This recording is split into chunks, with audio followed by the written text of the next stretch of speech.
Hi hello నమస్తే this is recipe tutorial your Srinivas గారు. So ఈరోజు అత్వసంధి ఇత్వసంధి ఉత్వసంధి గురించి చర్చించబోతున్నాం. Please subscribe my channel. Let start. అత్వసంధి. ఈ అత్వసంధిని అకార సంధి అని కూడా అంటాం. మరి దాని యొక్క సూత్రం చూద్దామా? అత్తునకు అచ్చుపరమైనప్పుడు సంధి బహుళకము. అంటే పూర్వస్వరం లోపల అత్తు అనగా ఏంటిది?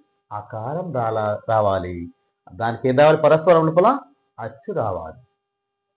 పూర్వస్వరంలోని అకారానికి పరస్వరంలోని అచ్చు కలిస్తేనే మనం ఏమంటాం? అత్వసంధి అంటాం. సో చూద్దామా, ఎగ్జాంపుల్ చూద్దామా? So let's see. Rama plus అయ్య, రామయ్య. రామా ప్రొనౌన్సియేషన్ మా ఆ. సో అత్తు అకారం వచ్చింది.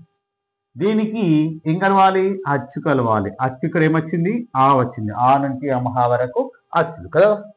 సో అత్తునకు అచ్చు కలిస్తే అత్వసంధి వచ్చింది. అది అత్వసంధి. సరే, నెక్స్ట్ సెకండ్ ఎగ్జాంపుల్ చూద్దామా? రాక ప్లస్ ఉండినను, రాకుండినను.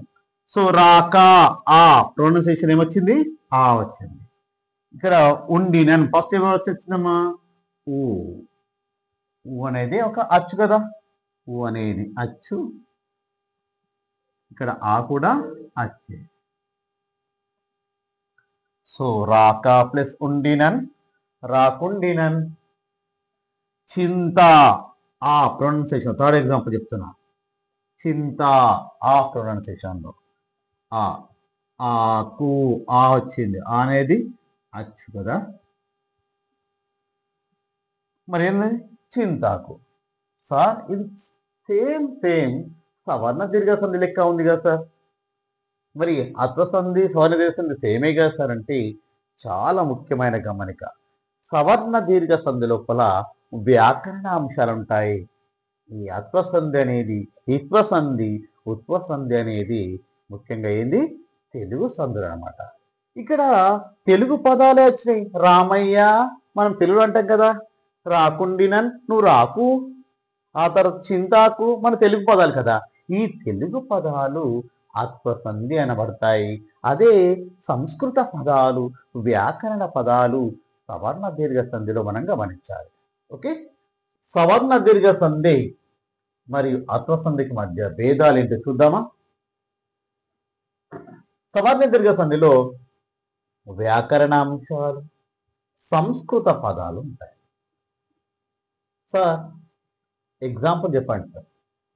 సో ప్రళయ ప్లస్ అగ్ని, ప్రళయ. అంటే సవర్ణ దీర్ఘ సంధి సూత్రం తెలుసు మనకు. ఆ ఈ ఊరులకు అవి అచ్చులు పరమైనప్పుడు దీర్ఘమేక ఆదేశం అవుతుంది. అవునా? సో ప్రళయ ఆ, ఇక్కడ ఆ వచ్చింది. ఆకు ఆస్తే ఏం రావాలి? ప్రళయాంతి దీర్ఘం వచ్చింది.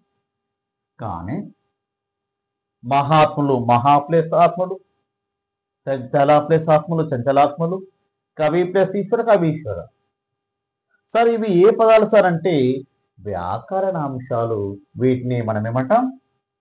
సంస్కృత పదాలు. అది సవర్ణ దీర్ఘ. మరి అత్వసంధులు ఏమైతే సార్ అంటే అత్తు నాకు అచ్చుపరమైనప్పుడు అత్వసంధి మనకు తెలుస్తారు. సూత్రం తెలుసు. మరి ఇందులో తెలుగు పదాలు మాత్రమే ఉంటాయి. సో ఎగ్జాంపుల్ చూసినట్లయితే రామ ప్లస్ అయ్య, రామయ్య. సో అత్తునకు అచ్చుపరమైనప్పుడు ఆ వచ్చింది కాబట్టి అచ్చుపరమైనప్పుడు ఏమి రావాలి? రామా ఆ. అత్తునకు అచ్చు ఆ నుంచి మహా వరకు ఆ వచ్చింది. రామయ్య వచ్చింది. ఈ తెలుగు పదం కదా మనం వాడేది ఎటు?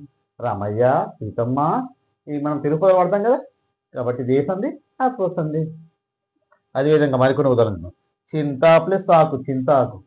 చింతాకు పథకము రామచంద్ర మనమే అన్నాం కదా.